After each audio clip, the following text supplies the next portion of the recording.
Ibrahim Traoré défie l'Occident. L'Afrique se réveille et Joseph Kabila convoqué au Sénat. Aujourd'hui, l'Afrique tremble, mais ce n'est pas de peur, c'est de colère, de fierté et de renaissance. Ibrahim Traoré défie frontalement l'Occident. Joseph Kabila est convoqué au Sénat pour, officiellement, se détendre, alors que la justice militaire le rattrape. Et une grande question se pose, et si l'Afrique n'avait jamais eu besoin de l'Occident? Le coup de tonnerre Traoré. Depuis Ouagadougou, Ibrahim Traoré lance un message clair au monde entier. L'Afrique n'a pas besoin de tuteurs. Dans un discours ferme, il dénonce la mainmise des puissances occidentales sur les ressources africaines, les manipulations politiques, les coups d'État masqués et les pressions diplomatiques.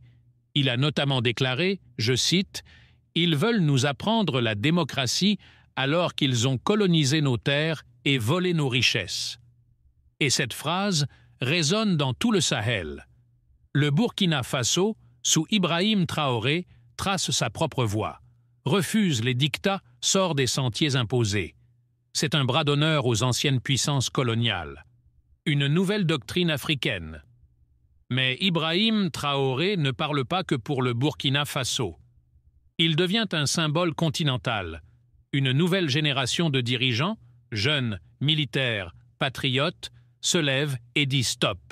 Stop à la dépendance économique. Stop aux bases militaires étrangères. Stop aux ingérences diplomatiques. Et si, depuis 60 années, on avait été trompé, on nous a dit que l'Afrique avait besoin de l'aide, de la coopération, de la stabilité importée. Mais à quel prix? Nos mines sont sous contrôle étranger, nos élites sont formées à Paris ou à Washington, nos élections sont validées ou rejetées depuis Bruxelles. Et si l'Afrique avait les solutions depuis le début, mais qu'on l'avait empêché de les appliquer? Trop. La jeunesse se réveille. Ce discours d'Ibrahim Traoré touche une corde sensible. La jeunesse africaine. Elle n'a connu que le chômage, les promesses non tenues et les humiliations. Elle voit les ressources partir à l'étranger, mais la pauvreté rester chez elle. Elle ne veut plus de chefs d'État qui s'agenouillent à Paris, à Londres ou à New York.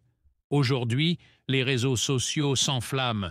Les jeunes disent « Nous n'avons pas besoin de l'Occident, nous avons besoin de courage ».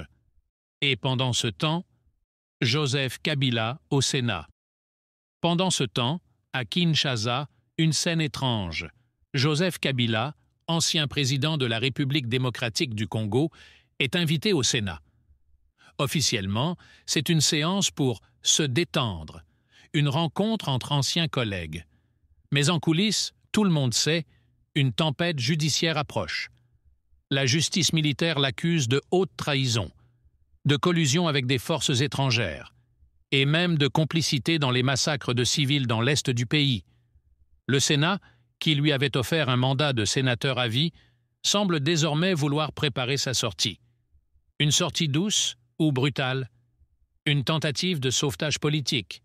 Cette invitation pour se détendre ressemble fort à une manœuvre politique. Détendre l'atmosphère pour éviter une crise institutionnelle.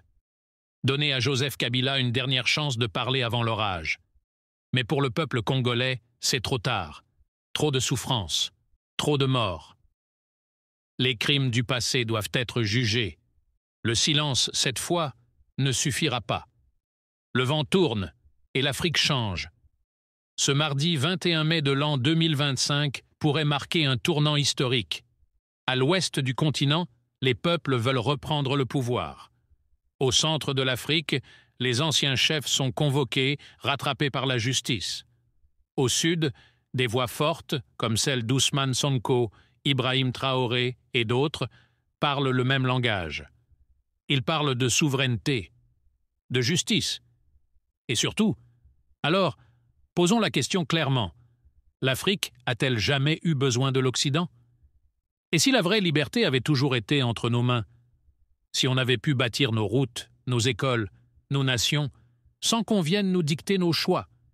Peut-être qu'il est trop tard pour les regrets, mais il est encore temps pour la reconquête. Ibrahim Traoré montre le chemin. Joseph Kabila, lui, doit maintenant faire face à l'histoire. Et le peuple africain? Il n'oublie rien. Merci d'avoir regardé cette vidéo. N'oubliez pas de vous abonner, d'aimer et d'activer la cloche pour ne rien rater de nos prochaines analyses. À très bientôt.